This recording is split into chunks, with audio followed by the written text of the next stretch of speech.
Bonjour, bonsoir à toutes et tous, c'est Elska pour l'épisode 37 de Parlons Constitution. Aujourd'hui, on va voir la motion de censure avec cette question. Le pouvoir législatif peut-il, doit-il pouvoir renverser le gouvernement ?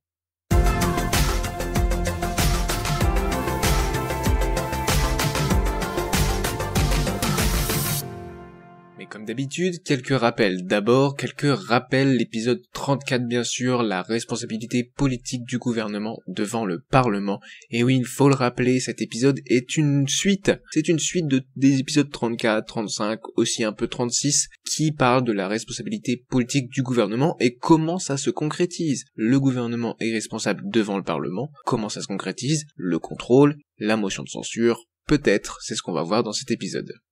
Et justement, concernant cette responsabilité politique du gouvernement, on avait déjà vu dans l'épisode 26, le 49.3, le 49.3 qui n'est pas pour les lois unanimes, je le rappelle, et s'il y a 49.3, il y a démission du gouvernement si une motion de censure est votée dans les 48 heures après l'utilisation de ce 49.3, donc l'article 49 alinéa 3 de la Constitution, qui donne un pouvoir au gouvernement de considérer un texte comme adopté s'il n'y a pas de motion de censure par l'Assemblée nationale. Les détails bien sûr sont dans l'épisode 26. On avait vu également à l'épisode 35 la question de confiance qui n'est que devant l'Assemblée nationale, qui est facultative, et après une déclaration de politique générale qui est en plus elle aussi facultative. Et s'il n'y a pas de majorité absolue de confiance, donc à la question de confiance, alors il y a démission obligatoire du gouvernement. Ces deux procédures d'engagement de la responsabilité politique du gouvernement devant le Parlement sont en fait provoquées par le gouvernement. On le sait bien, le 49.3 c'est seulement si le gouvernement décide de l'utiliser. La question de confiance, comme elle est facultative lors d'une déclaration de politique, enfin après une déclaration de politique générale facultative, alors c'est que c'est le gouvernement qui décide de poser la question de confiance, et donc de risquer de provoquer sa démission. On avait aussi vu autre chose qui était très important, mais sur lequel on est passé un peu vite car c'était pas encore le moment d'en parler réellement, c'est lorsqu'on a parlé, lors de l'épisode 30, des pouvoirs du président de la République, et notamment celui d'autoriser ou de ne pas autoriser la motion de censure. En fait, le président de la République, on va y revenir, autorise ou n'autorise pas la motion de censure, mais il ne peut pas l'ordonner de lui-même, c'est pas lui qui déclenche la motion de censure. On va y revenir dans l'épisode, mais ce n'est pas lui qui la déclenche, mais il l'autorise ou ne l'autorise pas. Par contre, ce pouvoir-là n'est possible que lorsqu'il y a motion de censure déclenchée par l'Assemblée nationale. Ce n'est pas le cas, c'est important, ce n'est pas le cas lorsqu'il y a question de confiance ou 49.3. S'il y a 49.3 et qu'ensuite il y a une motion de censure dans les 48 heures qui est votée, alors le gouvernement doit obligatoirement démissionner et le président de la République ne pourra pas s'y opposer. Pareil, s'il y a question de confiance et que le gouvernement ne recueille pas la confiance de l'Assemblée nationale, alors il doit démissionner obligatoirement et le président de la République n'aura pas à donner son avis. Donc on peut commencer pleinement cet épisode avec cette question, pourquoi permettre de renverser le gouvernement ? C'est une question qui est légitime, on se doute bien que c'est par rapport à cette idée de responsabilité politique du gouvernement, mais plus profondément, pourquoi il y a cette responsabilité politique du gouvernement devant le Parlement qui conduit à un pouvoir aussi fort ? Pourquoi un pouvoir aussi fort ?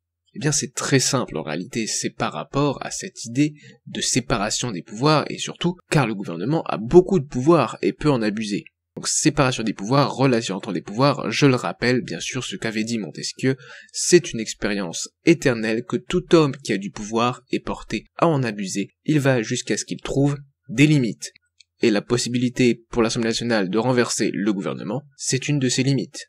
Pour qu'on ne puisse abuser du pouvoir, je cite encore Montesquieu, il faut que par la disposition des choses, le pouvoir arrête le pouvoir. Et c'est justement avec cette possibilité de motion de censure que le pouvoir arrête le pouvoir, donc le pouvoir législatif arrête le pouvoir exécutif si le pouvoir exécutif va trop loin, outrepasse ses prérogatives ou fait n'importe quoi de façon générale. Donc dans cette continuité, on peut se poser la question, est-ce que ce n'est pas un problème d'avoir une motion de censure ? Est-ce que ce n'est pas de l'irrespect de la séparation des pouvoirs ? Est-ce que ce n'est pas contradictoire avec l'idée de séparer les pouvoirs ? On avait bien discuté dans l'épisode 8, je crois, que séparation des pouvoirs ne rimait pas avec absence totale de relation entre les pouvoirs. Les pouvoirs discutent, et il y a des procédures qui permettent à un pouvoir d'agir sur un autre pouvoir, comme la motion de censure. Donc non, il n'y a pas d'irrespect de la séparation des pouvoirs, déjà d'une car ce pouvoir est limité, et aussi car actuellement, Bien, actuellement, car peut-être que je ne suis pas d'accord avec ça, enfin on le verra plus tard, on le verra dans l'épisode prochain, mais en tout cas, actuellement, il y a un pouvoir de dissolution en retour, c'est-à-dire que ce n'est pas gratuit, ce n'est pas un pouvoir qui est donné gratuitement à l'Assemblée nationale. Le gouvernement, lui, en retour, si c'est l'Assemblée nationale qui fait n'importe quoi, peut dissoudre l'Assemblée nationale. Donc non, il n'y a pas irrespect de la séparation des pouvoirs, c'est justement dans cette idée de relation entre les pouvoirs pour que le pouvoir arrête le pouvoir. Continuons à présent sur la motion de censure constructive. Alors, est-ce que je suis pour une motion de censure constructive? C'est pas ce qu'on a actuellement en France, mais c'est par exemple ce qu'on a en Allemagne, donc je vais prendre l'exemple allemand avec la loi fondamentale pour la République fédérale d'Allemagne dans son article 67. Le Bundestag ne peut exprimer sa défiance envers le chancelier fédéral qu'en élisant un successeur à la majorité de ses membres et en demandant au président fédéral de révoquer le chancelier fédéral. Le président fédéral doit faire droit à la demande et nommer l'élu.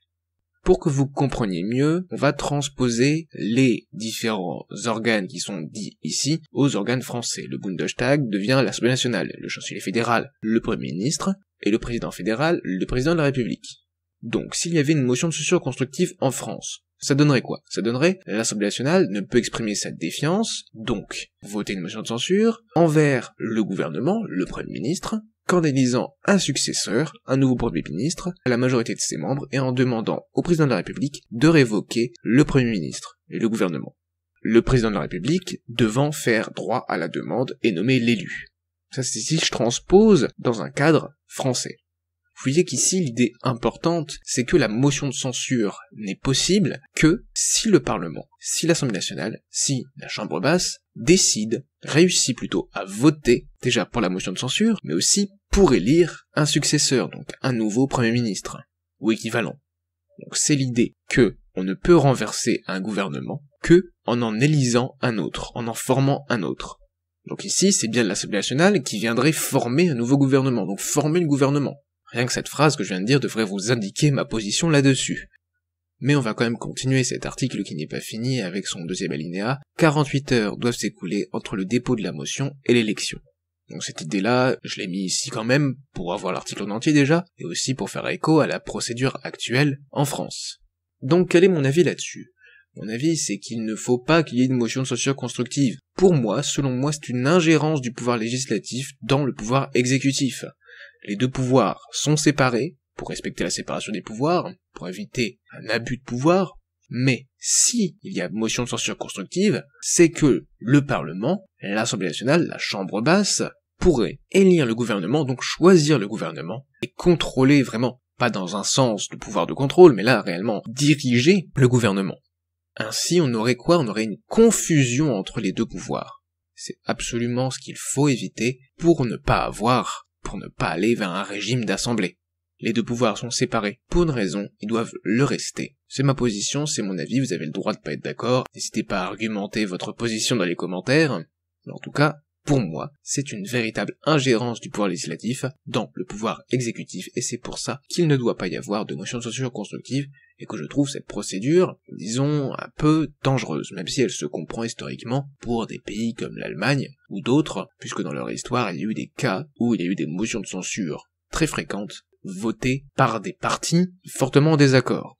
Je vais pas pouvoir dire ici les noms des partis parce que je risque d'avoir des problèmes de monétisation, mais vous voyez très bien, disons, l'extrême gauche et l'extrême droite, en Allemagne, entre la Première et la Seconde Guerre mondiale. Bon, je pense que vous avez compris. Donc ma position, c'est non. Pas de motion de censure constructive. Autre question. Faut-il renverser tout le gouvernement ou un seul ministre? En d'autres termes, est-ce qu'il peut y avoir une motion de censure sur un ministre, ou est-ce que la motion de censure porte forcément sur tout le gouvernement? Est-ce que l'Assemblée nationale peut renvoyer, forcer à la démission un ministre? Ou bien non, et c'est seulement tout le gouvernement qui devra démissionner en cas de motion de censure? Eh bien en France, on a pris le parti, et je suis plutôt d'accord que ça doit être tout le gouvernement qui démissionne en cas de motion de censure, qui est renversée. Pourquoi? Car les membres du gouvernement travaillent ensemble. C'est un organe qui est collégial. Et c'est aussi pour éviter quoi? C'est pour éviter un choix à la carte des ministres. C'est-à-dire que si on laisse la possibilité au Parlement, donc à l'Assemblée nationale, dans le cadre actuel, je sais je spoil, mais normalement vous le savez déjà, enfin sauf si vous ne connaissez pas du tout la Constitution, mais pourquoi pas. Bon bref, je continue. Un choix à la carte, pourquoi? Parce que l'Assemblée nationale pourrait quoi?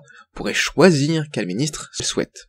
Elle pourrait ainsi faire une motion de censure sur les ministres qu'elle veut pas, et attendre que, le Premier ministre, dans la situation actuelle, ou les directeurs, pour moi, pour cette constitution, que nous créons ici, devrait alors nommer un ministre que l'Assemblée nationale accepte.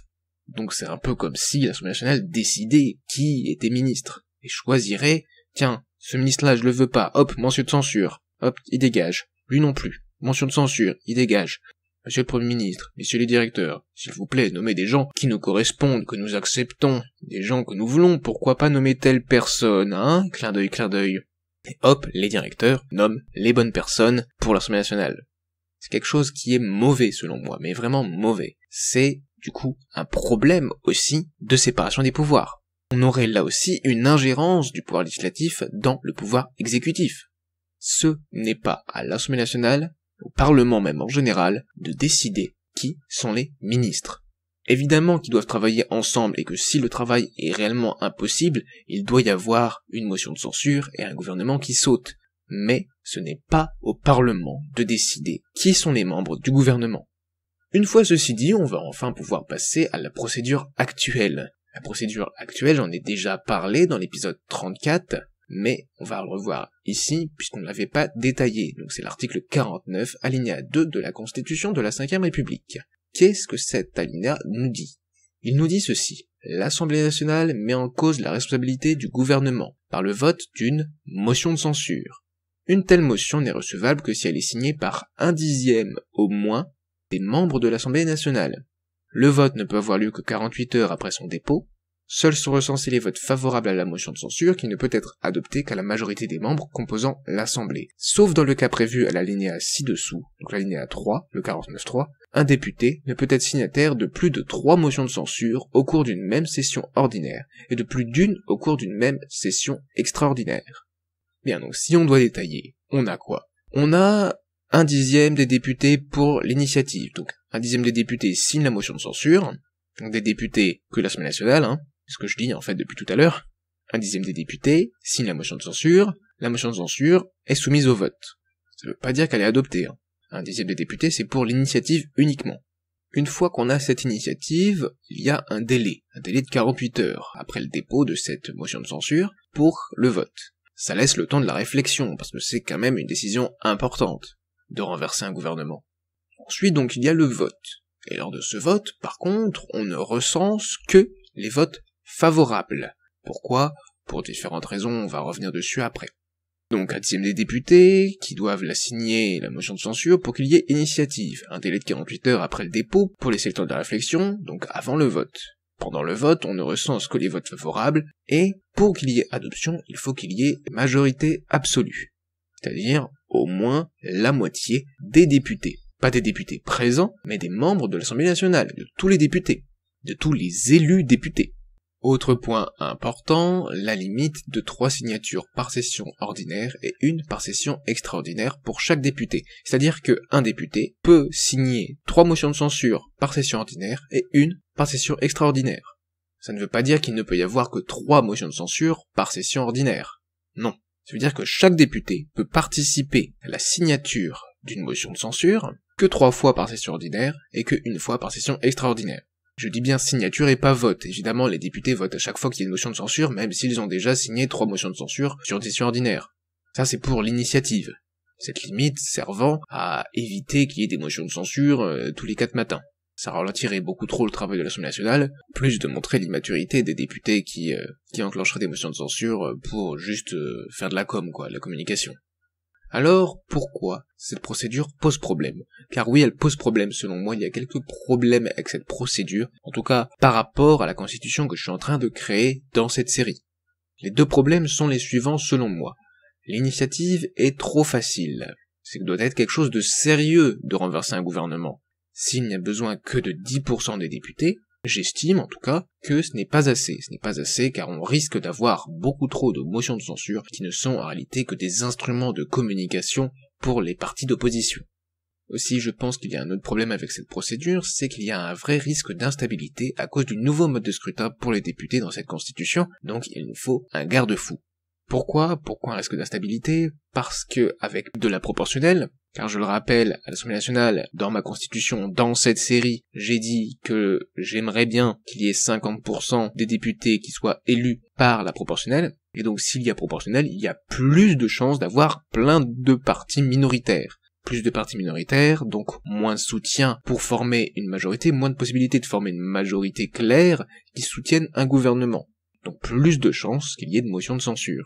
Donc pour éviter des motions de censure qui soient, disons, de circonstances justes parce qu'ils ne sont pas assez contents d'un gouvernement et qu'ils voudraient, pour s'opposer en fait, tout simplement, renverser des gouvernements pour espérer, entre plein de petits partis, former un gouvernement qui leur convienne, ce qui est peu probable, mais pourquoi pas.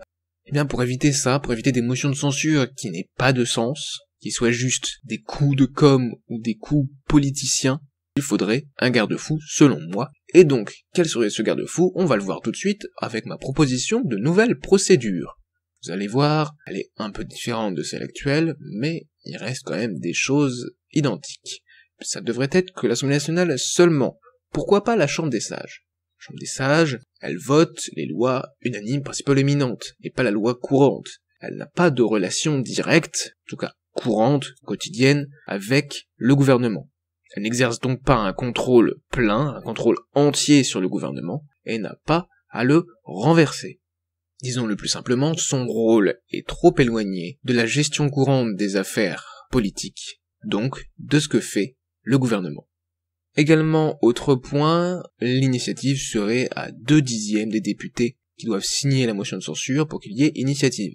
Donc j'ai dit que l'initiative était trop facile, donc pour moi, il faut doubler cette initiative. Donc on a quoi d'autre? Le délai de 48 heures, après le dépôt, avant qu'il y ait le vote. Donc pour laisser le temps de la réflexion, ça ne change pas. Aussi, seuls sont recensés les votes favorables, alors pourquoi je vais expliquer plus maintenant? C'est pour éviter un peu la pression extérieure, dont celle du gouvernement, sur les députés qui veulent s'abstenir ou voter contre. Si seuls sont recensés les votes favorables, alors ceux qui veulent soutenir le gouvernement, qu'ils s'abstiennent ou qu'ils votent contre la motion de censure, pourront le faire plus librement, qui évite une pression extérieure, celle du gouvernement, mais aussi celle des partis et des collègues pour les partis d'opposition. C'est aussi une manière de défendre un peu plus le gouvernement. Pourquoi? Car alors soutenir le gouvernement est moins risqué puisque c'est moins affiché publiquement, mais bon, on sait quand même, puisque si seuls sont recensés les votes favorables, ceux qui ne sont pas dans les votes favorables, c'est forcément qu'ils se sont abstenus ou votés contre. Donc seuls sont recensés les votes favorables pour limiter un peu la pression extérieure de toutes sortes sur les députés.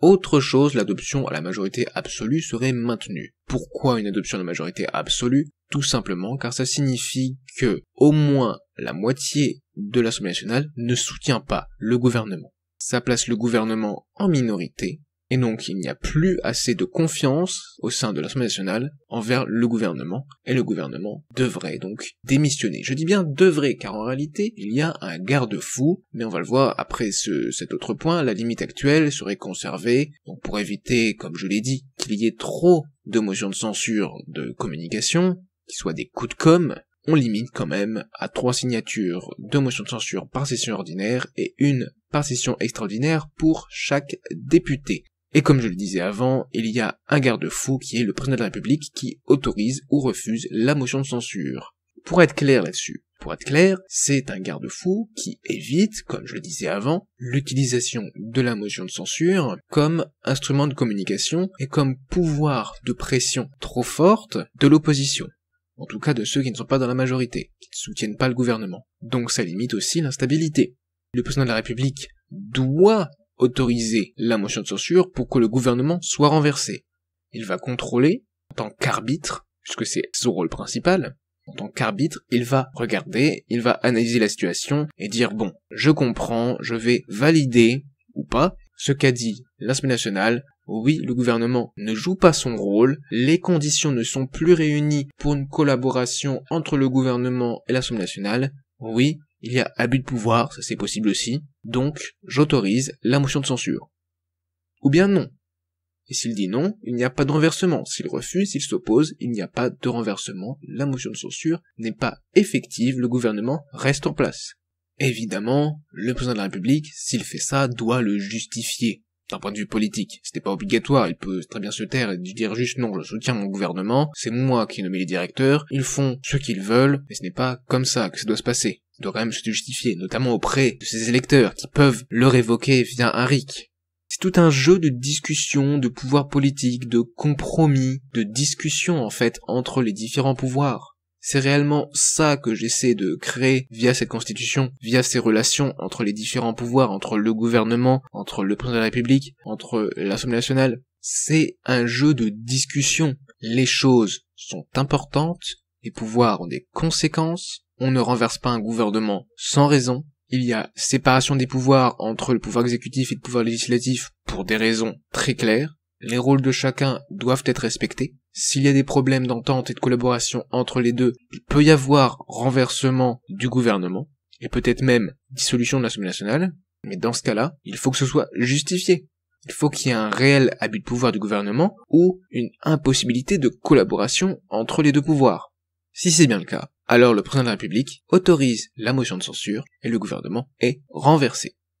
Le président de la République ne peut pas s'abstenir, il doit donner une réponse. S'il y a motion de censure, il l'autorise ou la refuse. Il n'a pas à s'abstenir, il ne peut pas s'abstenir. Il doit donner une réponse. Peut-être même, je ne sais pas, c'est une idée que je donne là maintenant, peut-être même qu'il faudrait un délai de réponse. De 48 heures peut-être, je ne sais pas. Mais en tout cas, il doit donner une réponse, il n'y a pas d'ambiguïté, il ne peut pas dire « Oh, je ne sais pas, je m'abstiens ». Ça veut dire quoi, je m'abstiens? Soit il y a renversement, soit il n'y a pas renversement.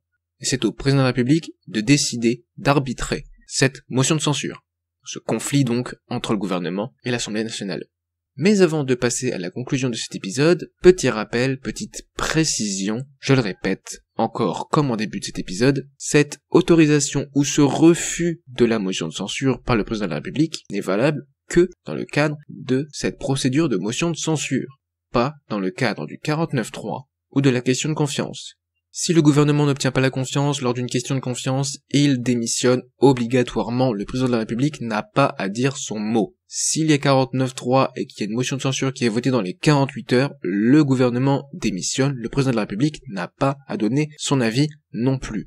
En fait, c'est lorsque le gouvernement provoque l'engagement de sa responsabilité via un 49.3, une question de confiance, le gouvernement est pleinement conscient des risques, et dans ce cas-là, c'est à l'Assemblée nationale de décider, et le président de la République ne peut rien faire. Le gouvernement a bien pris en compte les risques, a choisi de poser la question de confiance, a choisi de faire un 49.3, et dans ce cas-là, c'est que, bon, je vais le dire d'une façon simple, le gouvernement l'aura bien cherché, et il a plus qu'à démissionner parce qu'il a mal joué. Bon, c'est pas un jeu, mais il a mal joué, il a mal choisi, il a mal pris sa décision. Le président de la République n'est là que pour arbitrer s'il y a un conflit entre l'Assemblée nationale et le gouvernement déclenché par un pouvoir sur l'autre. Mais si c'est le gouvernement qui déclenche lui-même la mise en cause de sa responsabilité, alors il est pleinement responsable, pleinement conscient des risques et en assume les conséquences. Donc, pour résumer, petite conclusion, on a vu qu'on permettait de renverser le gouvernement, car le gouvernement a beaucoup de pouvoir et pourrait en abuser. De telle manière, donc, à ce que le pouvoir arrête le pouvoir. Ça respecte bien la séparation des pouvoirs, car ce pouvoir de motion de censure est limité, et qu'il n'y a pas de motion de censure constructive qui, pour moi, est une ingérence du pouvoir législatif dans le pouvoir exécutif. On a vu aussi que c'était un renversement de tout le gouvernement. Il y a responsabilité collégiale, et c'est pour éviter un choix à la carte des ministres. Par qui, bien sûr, par l'Assemblée nationale. Donc j'ai présenté une nouvelle procédure, pourquoi? Car selon moi l'actuelle est avec une initiative trop facile, et car il y a un risque d'instabilité à cause du nouveau mode de scrutin pour les députés, et donc il faut un garde-fou. C'est pourquoi j'ai gardé ces choses inchangées, car ça ne correspond pas aux critiques que je formule envers la procédure de motion de censure actuelle. Donc pour la nouvelle procédure, ce serait toujours par l'Assemblée nationale seulement. Il y aurait toujours un délai de 48 heures après le dépôt de la motion de censure, donc avant le vote, entre le dépôt et le vote. Seuls sont recensés les votes favorables. L'adoption se ferait à la majorité absolue, et on garde la limite actuelle de signature des motions de censure par les députés, donc par député 3 signatures par session ordinaire et 1 par session extraordinaire. Les nouveautés concernent l'initiative, avec 2/10 des députés au lieu de 1/10 des députés, et le président de la République en tant que garde-fou qui autorise ou refuse la motion de censure, sachant qu'il doit obligatoirement donner une réponse, autrement dit, l'abstention est interdite pour lui. maintenant qu'on a vu comment le Parlement pouvait contrôler le gouvernement et mettre en cause la responsabilité politique du gouvernement. Car oui, on a vu les 3 procédures, le 49.3, la question de confiance, on a vu la motion de censure, on a même vu les autres moyens du contrôle dans l'épisode 36. Maintenant qu'on a vu ça, on va se demander, est-ce que l'exécutif peut dissoudre l'Assemblée nationale en retour? Si oui, comment? Mais vous le saurez du coup dans le prochain épisode. Merci à toutes et tous d'avoir regardé celui-ci. N'hésitez pas à aller voir nos réseaux sociaux, à mettre un like, à laisser des commentaires, à débattre respectueusement ici sur YouTube ou sur Discord. Merci à toutes et tous, c'était Elsker et à bientôt pour la procédure de dissolution ou pas de l'Assemblée nationale.